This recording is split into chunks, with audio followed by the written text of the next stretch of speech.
Il y a des zones que je préfère ou que j'aime beaucoup. Je parle de l'Atlantique Sud. On débarque là-bas un peu en été. C'est un océan très, voilà, avec un alizé très établi. Où il y a, voilà, j'aime bien cette sérénité.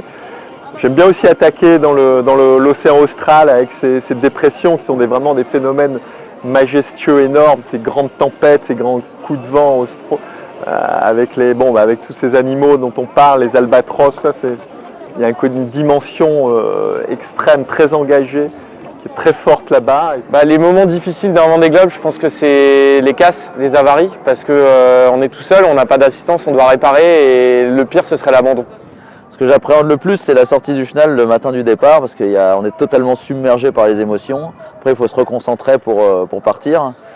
Et puis, ce que j'appréhende et que j'ai envie de découvrir le plus, c'est le Grand Sud, parce que c'est la partie la plus difficile, mais aussi la partie la plus incroyable du Tour du Monde en solitaire. C'est les mers australes et puis bien sûr le passage du Cap Horn, évidemment, passage mythique qui est de cette course. Ce qu'on a en tête, c'est bien sûr l'arrivée ici au Sable d'Olonne, meilleure qu'il y a 4 ans. Et puis voilà, des bons moments en mer.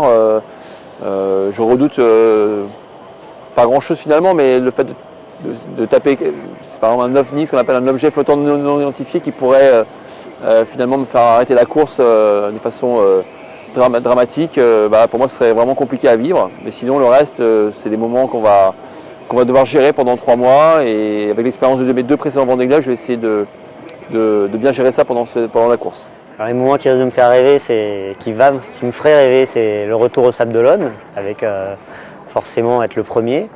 Et les moments difficiles, c'est les mers du Sud où c'est le plus inconfortable et c'est le plus long. Alors pour dire ce qu'on ressent sur un Tour du Monde seul sur un bateau, on en parlera à l'arrivée, mais pour dire ce qu'on ressent seul sur un bateau, j'ai quand même fait pas mal de transats. Il y a beaucoup d'adrénaline, ça c'est très très excitant. Il y a un côté très rigoureux qui me plaît énormément, il faut être toujours très organisé sur le sommeil, l'alimentation, les manœuvres, il faut être toujours très très vigilant tout le temps. Et ne jamais se relâcher, ça j'aime ça particulièrement. Et après, la course en solitaire amène une grande fatigue, un grand défi physique qui émotionnellement rend hypersensible à plein de choses. Une bonne journée, une bonne option qui permet de gagner des milles sur les autres, c'est l'euphorie absolue. Un mauvais classement, c'est la dépression totale.